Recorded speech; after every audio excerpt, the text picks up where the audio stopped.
கர்த்தராகிய ஆண்டவர் இந்த மாதம் நமக்கு வாக்கு கொடுக்கிறார். நான் உன்னை அதிசயங்களை காண பண்ணுவேன். இந்த மாதம் நம்முடைய குடும்பத்திலே ஒரு அதிசயம் நடக்கும். நம்முடைய வேலை ஸ்தலத்தில் ஒரு அதிசயம் நடக்கும். உங்கள் பிள்ளைகளுடைய வாழ்க்கையில ஒரு அதிசயம் நடக்கும். கர்த்தர் அதிசயமானவர் என்கிறதை இந்த மாதம் உங்களுக்கு உறுதிப்படுத்த போகிறார்.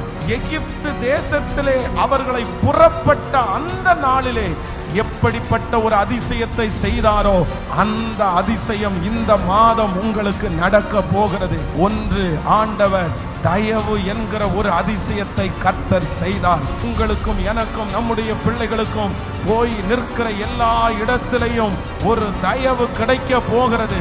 கடினமான சில இருதயங்கள் நமக்காய் திறக்கப்பட போகிறது. இரண்டாவது அதிசயம், கர்த்தர் அவர்களை வித்தியாசப்படுத்தி கர்த்தர் காண்பித்தார். 400 வருடம் ஒரே வாழ்க்கை, ஆனால் கர்த்தர் அடுத்து ஒரு வித்தியாசம்.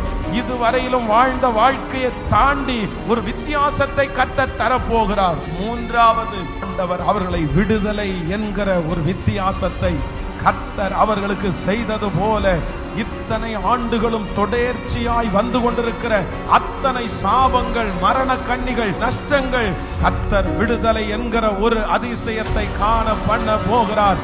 நான் உன்னை அதிசயங்களை காண பண்ணுவேன். எகிப்து தேசத்திலிருந்து புறப்பட்ட நாளில் நடந்தது போலவே அதிசயங்களை காண பண்ணுவேன். ஆமென்.